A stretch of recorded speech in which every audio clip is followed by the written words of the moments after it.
Welcome back जी। एक दफ़ा फिर खुशामदीद कहते हैं और मंडे का इंतज़ार इसलिए होता है क्योंकि इस दिन बुशरा रहमान साहिबा हमारे साथ होती हैं और कोई ऐसा टॉपिक होता है जिसके ऊपर बात करना बहुत ज़रूरी है क्योंकि मसाइल इश्यूज़ इतने ज़्यादा होते हैं और हमारी कोशिश होती है कि उनको एड्रेस किया जाए। मसलों का हल तभी निकलता है ना जब आप उनको एड्रेस करें। और सबसे अहम जो आज बात हम करने जा रहे हैं बहुत ही अहम है और इस वक्त हमारे मुल्क के अंदर जो है इसकी वजह से बहुत सारे प्रॉब्लम्स भी हो रहे हैं। हमारे आज का जो टॉपिक है वो ये है कि बाज़ बीवियां अपने शौहरों को रिश्वत लेने पर मजबूर करती हैं। अस्सलाम वालेकुम बुशरा साहिबा, ये जो टॉपिक आपने आज चूज किया है ये तो बड़ा खतरनाक टॉपिक है। सारे मर्द कहेंगे, मर्द हजरात जो है वो तो बड़ी आसानी से क्रॉल करके निकल जाएंगे और वो कहेंगे जी सारा कसूर तो बीवियों का होता है। थोड़ा सा एक्सप्लेन करें सवाल। ये इसमें जो तुमने बात की है इसमें भी दो चार नुक्ते हैं। सबसे पहले तो मैं अपनी सहेलियों को सलाम कहती हूँ और थोड़े वक्फे से मैं आई हूँ। कुछ हालात ऐसे थे कि पिछले हफ्ते हम नहीं आ सके।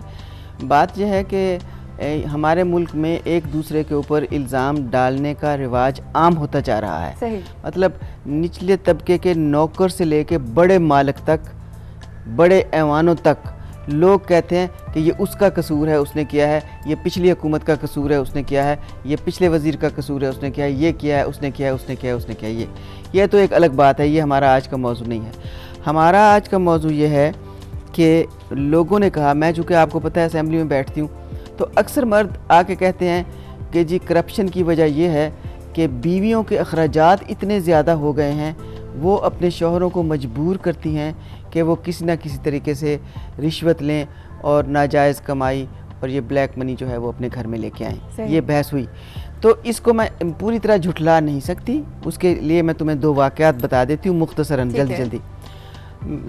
गुज़श्ता दिनों की बात है कि मैं जहाँ रहती थी पहले, वहाँ हमारे हमसाए में हमारे अच्छी दोस्ताना था एक खातून के साथ। उस घर आना जाना, उसकी बच्चियाँ जवान, ये वो दोस्ती हो गई।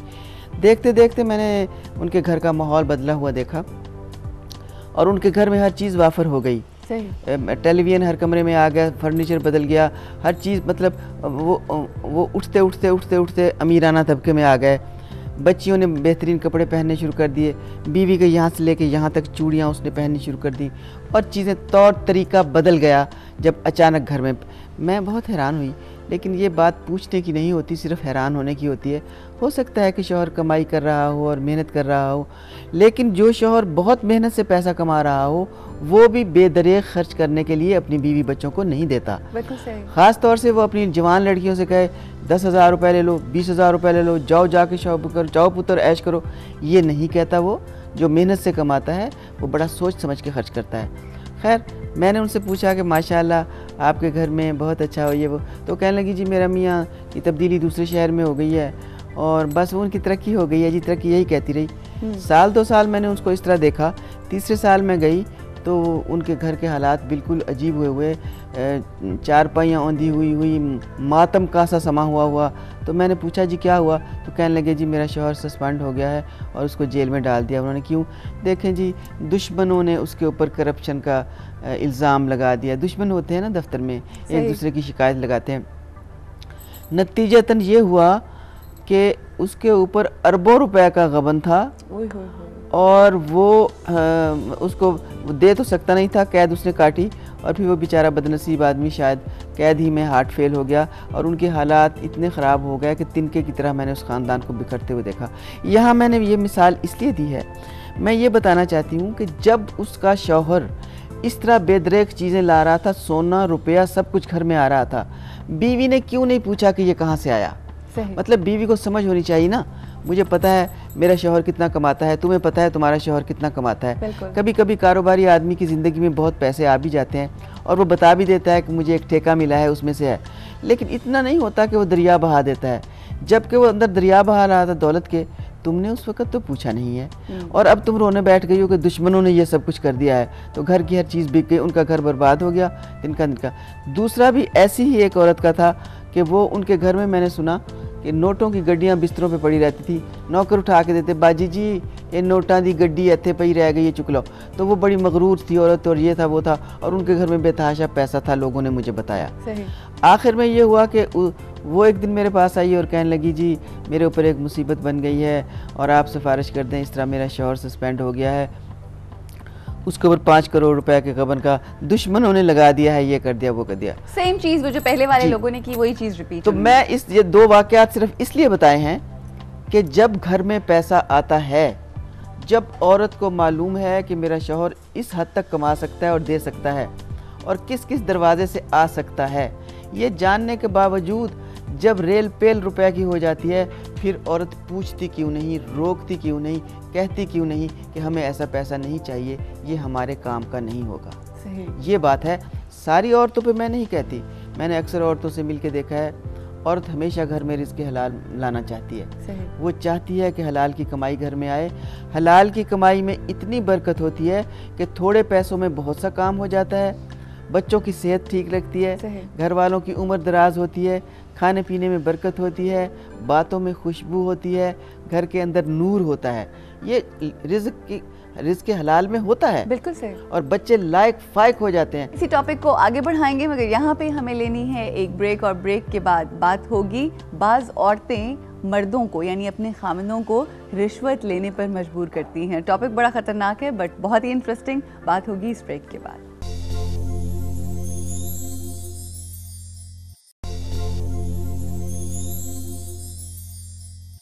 जी एक बार फिर खुशामदीद कहते हैं। टॉपिक आज का हमारा ये है कि बाज़ बीवियां अपने शौहरों को रिश्वत लेने पर मजबूर करती हैं। हमारे साथ कॉलर हैं, देखते हैं उनके क्या ख्याल आते हैं इस हवाले से, इस टॉपिक के हवाले से। मरियम हैं जी कराची से। अस्सलाम वालेकुम जी। वालेकुम अस्सलाम, कैसी हैं उरूज आप? मैं बिल्कुल ठीक हूँ मरियम। आप वही मरियम है ना कि आपका भी एक प्रॉब्लम था जो हमने डिस्कस किया था? बिल्कुल। और मैं सबसे पहले मंगनी से रिलेटेड, मंगनी के बाद। बिल्कुल बिल्कुल जी। आपा अस्सलाम वालेकुम। वालेकुम सलाम। आपा आप माशाल्लाह से बहुत अच्छी लग रही हैं, बहुत ग्रेसफुल लग रही हैं, और खासकर ये दुपट्टा का जो आपका स्टाइल है तो मुझे बहुत फैसिनेट कर रहा है। आप बहुत खूबसूरत लग रही हैं माशाल्लाह। बहुत शुक्रिया। और आपका बहुत बहुत बहुत शुक्रिया अदा करना है कि आपने मेरे मंगेतर वाले मसले को बहुत अच्छे से सॉल्व कर दिया। मैं आज अल्हम्दुलिल्लाह अपनी जिंदगी में बहुत मुतमईन हूँ आपकी बहुत मीठी मीठी और खूबसूरत बातों की वजह से। माशाल्लाह, अल्लाह आपको हमेशा खुश रखे, हमेशा खुश रखे जी। अच्छा मरियम, मैं एक और बात, हाँ बताइए, इस टॉपिक के हवाले से क्या कहना चाहोगे? इस टॉपिक से तो मैं यही कहना चाहती हूँ कि आपा ने आज बहुत अच्छा टॉपिक रखा है। ये बीवियां जो है अपने मर्दों को मजबूर करती हैं रिश्वत देने के लिए। ऐसा सोच लो तुम भी एक बीवी बनने वाली हो। जी बिल्कुल बनने वाली हूँ, लेकिन मेरी अम्मी ने मुझमें सब्र और जो है ना कनात पसंदी भर दी है कि नहीं बेटा, जैसे भी हालात हो आपने अपने शौहर का साथ देना है। अच्छे भी आते हैं दिन और बुरे दिन भी आते हैं, तो आपने ये नहीं है कि उसको मजबूर करना है कि जाओ ये कमा के लाओ वो कमा के लाओ। ठीक है, कभी नहीं भी होता और कभी होता भी है, तो आपको हमेशा दोनों में बैलेंस रखना चाहिए। अच्छे दिन आते हैं तो बुरे दिन भी आते हैं, और बुरे दिन होते हैं तो अच्छे दिन भी आते हैं। हर धूप के बाद छाँव होती है। क्या बात। तो ये है कि हमें जो है खवातीन में तो होती ही कनात पसंदी, सब्र भी बहुत होता है खवातीन में। बाज होता है कि हम अपनी ख्वाहिशों के पीछे भागने लगते हैं, तो फिर हम ना जायज रास्ता देखते हैं ना नाजायज रास्ता देखते हैं। फिर हम कहते हैं कि हमें ये भी चाहिए वो भी चाहिए, लेकिन खवातीन को इसका एहसास बहुत जल्द हो भी जाता है कि वो कुछ गलत कर रही हैं, है ना। ये नहीं है कि वो सिर्फ अपने शौहरों को कह रही होती कि नहीं हमें चाहिए तो चाहिए, अब चाहे वो कहीं से भी लाए। इसी बात को आगे बढ़ाएंगे। आज हमारा टॉपिक है कि बीवियां अपने शौहरों को रिश्वत लेने पर मजबूर करती हैं। इस हवाले से अगर आपको कुछ कहना है तो हमें ज़रूर कहिए, लिखकर भी बता सकते हैं, SMS भी कर सकते हैं। ज़्यादा से ज़्यादा SMS कीजिए अगर आपको जीतना है आज का गिफ्ट हैम्पर, 2 गिफ्ट हैम्पर्स जो कि हम दे रहे हैं ड्यू हर्बल की तरफ से। यहाँ पे हम ब्रेक लेंगे और ब्रेक के बाद आपसे मुलाकात होगी और इसी टॉपिक पे बात होगी।